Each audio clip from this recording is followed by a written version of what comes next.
As a diplomat, I've worked on some of the world's worst crises, trying to stop the cyanide torture camps, trying to sanction China for its concentration camps in Xinjiang, getting Russia to help us remove serious chemical weapons. That was my initiative.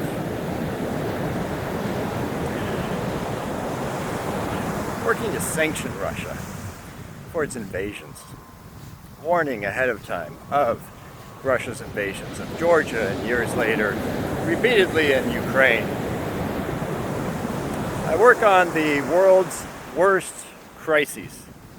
Right now, the world's worst crisis is Trumpism.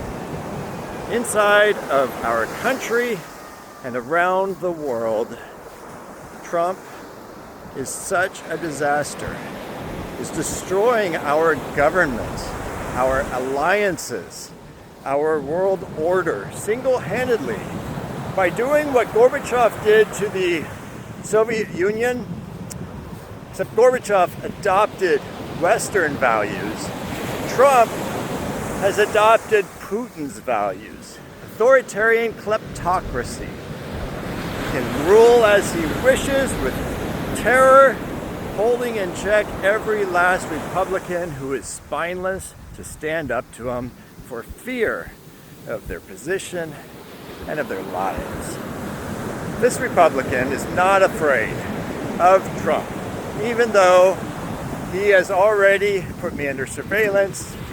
Vehicles have slid in front of me twice to try to cause accidents, stopping from 60 to 0, trying to cause multiple cars to crash into me from behind as well. Thankfully, that did not happen. When I called the police cannot trace such cars beyond the shell companies.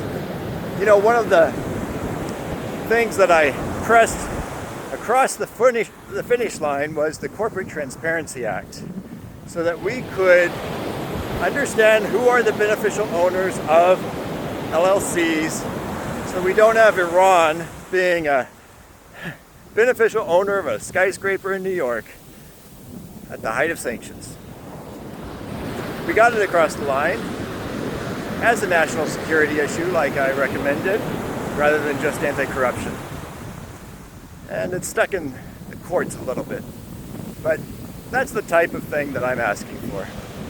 Same thing with National Integrity Agency that we need to establish so that there is transparency on the assets of politicians who come into office, or any federal officer of any high rank, so that there is accountability for all the assets that they accumulate during their time in office. We also need an Atrocities Prevention Board, so that Atrocities Prevention Act, so that we would have a responsibility to report for every federal officer. We would not have incidences that are rampant throughout ICE and CBP, but we would have federal officers, the vast majority of whom are decent people who want to fulfill their duties.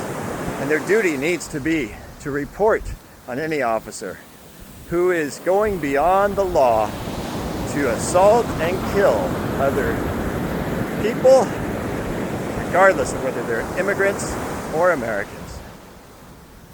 Yeah, elect me governor of California, Tim Nelson, the diplomat, the rights advocate, so that we can put an end to Trumpism in America.